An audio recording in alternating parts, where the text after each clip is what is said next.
here's Brody Brazil.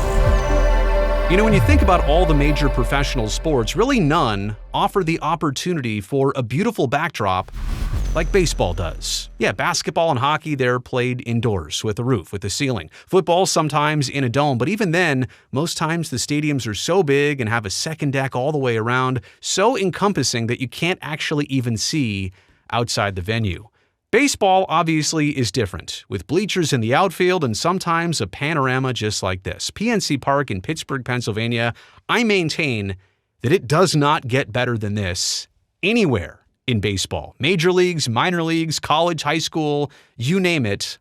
Like that skyline, that Roberto Clemente Bridge, that backdrop is pretty tough to beat. And I've been there a handful of times. Every time I go back, I always say, how's anybody going to top this? Which is interesting because then recently I saw this Twitter thread by Garrett Armbrust, and Garrett brings up a great hypothetical here. Who has the best backdrop in the sport? And by the way, I don't know Garrett personally. I really don't know anything about Garrett, but I loved the responses here on Twitter and what everybody suggested in no particular order. I'm going to share with you some of the tremendous responses. Look at this, Appalachian State University in Boone, North Carolina. And you'd have to think that this is like the perfect time of the year. They're probably not playing baseball here in November. I imagine there's sometimes a lot of snow on the ground out there. Oh, look at that green drawing on a green field. Great job, Brazil. But I mean, this is so picturesque.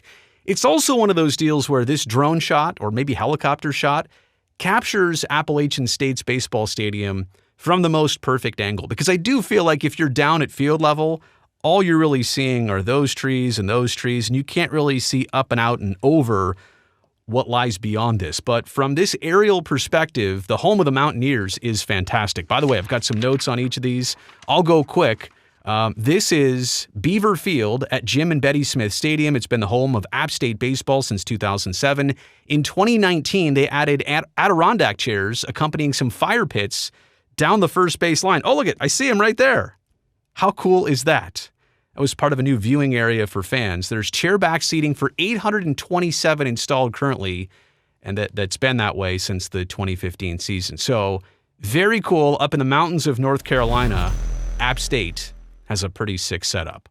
Oh my goodness. Brigham Young University in Provo, Utah, home of the Cougars. This is Miller Park. It opened up in 2001. It can seat a little more than 4,000 fans. They have, on this baseball field now, heated synthetic turf. I'm pretty sure what we're seeing here is the grass version of this field, which, I don't know, maybe is having some issues there. But right now, there's heated synthetic turf, meaning that when it snows, if it's just a little bit of ground cover, they can melt it right off. They can keep snow off the field, and they can play baseball when they're not typically supposed to. That was installed back in 2018. This mountain range, which I think is at the Wasatch Mountains. Is my geography correct here? Let me know if you're a BYU fan.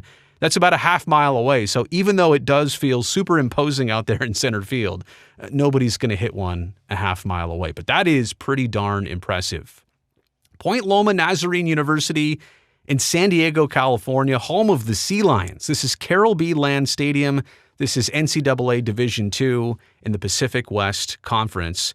So check this out. Something cool about this, not only you get these amazing views of the Pacific Ocean out there, I would also think that facing the sun, right? Like if the sun is going to set out here, that might be problems for hitters. You never typically have a ballpark face west like this.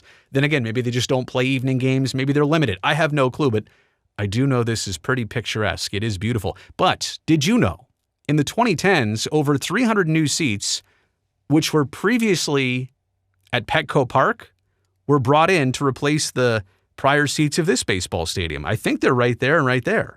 They took old seats from Petco and brought them in here to Point Loma Nazarene University in San Diego. There are these windowed areas. Those are cyclone areas of the fence. That's intentional. They've kept those out there. That way you can watch baseball and have a view of the ocean on field level at the very same time. Pretty cool that was intentional and left in place on purpose. Let's go out to the East Coast. RUTGERS-CAMDEN University out in Camden, New Jersey. This is right across the river from Philadelphia. This is NCAA Division III. This is the Ben Franklin Bridge. Like, how imposing is that? If you're a left-handed hitter, aren't you trying to think about hitting one up on the bridge? That would be quite the poke. I don't know if anybody's ever going to accomplish that. But yeah, the Ben Franklin Bridge goes over to Philadelphia. All of this was a prior stadium that was called Campbell's Field after 2019. It sat several thousand. They used to have concerts and such there. You can't see the rest of this stadium, but there really is nothing to it. I don't even think there's bleachers here. This is very much a small baseball facility. They do have the nice turf. It looks like even the dirt area is turf. Is this all turf? Is this an all-turf field? It's interesting, right? They went for the low-maintenance route, but obviously in Camden, New Jersey, and you talk about having a batter's eye. Wow. I mean, that is the most natural batter's eye I've ever seen. Like straight away center field, all that brick. It's a little bit disorienting in that it's got a harsh shadow here, the bright and then the dark on that side.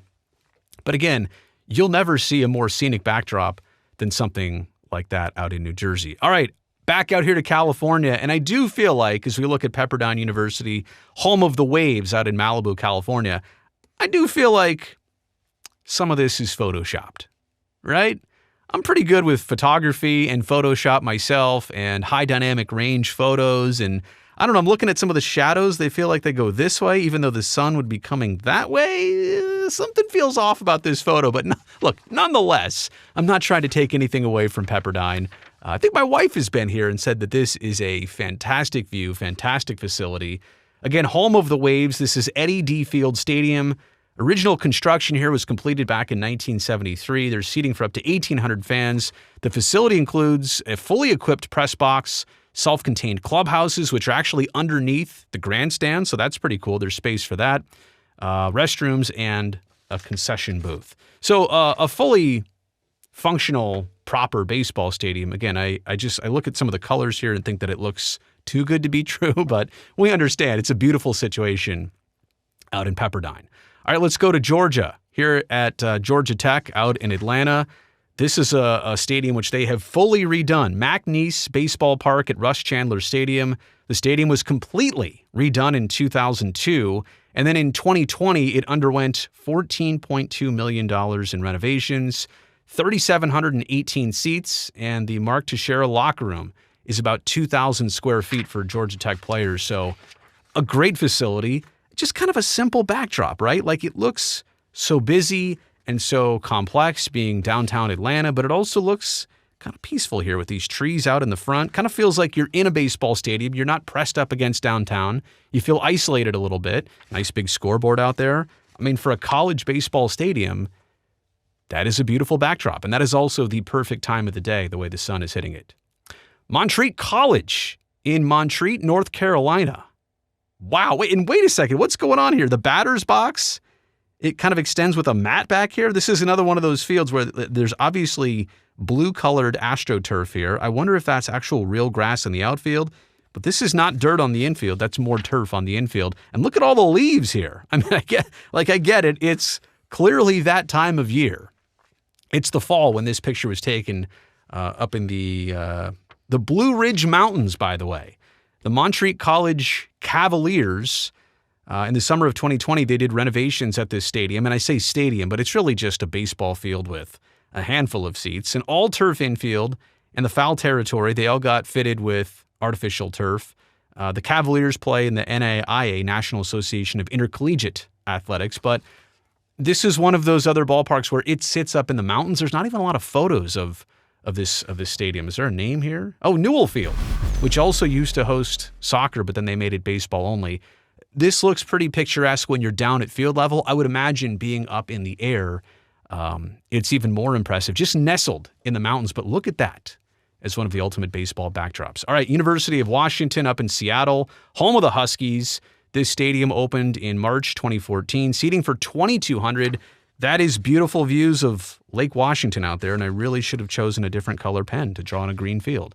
And by the way, this photo here, I think showing off the brand new AstroTurf that they also installed. College baseball is really loving its AstroTurf these days, isn't it? Seating for, again, 2,200. They've got a press box, a media area, full complement of public restrooms and concessions. So a proper baseball stadium, nice tiny little batter's eye right there. But if you've ever been up to this part of the country and all the waterways and Husky Stadium where the football team plays, it's also set right along the water too. So another beautiful location for the University of Washington. How about this one? University of Illinois at Chicago, home of the Flames. This is Les Miller Field at Curtis Granderson Stadium. That's right, the Grandy man, he chipped in big time. He generously donated $5 million to help fund the $10 million ballpark, which was the largest one-time gift from a professional athlete to back their alma mater in history. According to Sports Illustrated, this ballpark officially opened back in 2014. They say $5 million is what Granderson chipped in, but look at that view. That's like a $100 million view right there. The Sears Tower. I know it's called the Willis Tower, but I'll always call it the Sears Tower. I don't think you can see the Hancock building. That's probably on the other side. But yeah, the beautiful skyline of downtown Chicago. And if you actually look at more pictures of this stadium, it's like fully done. There's a facade in the front. There's kind of a welcome area.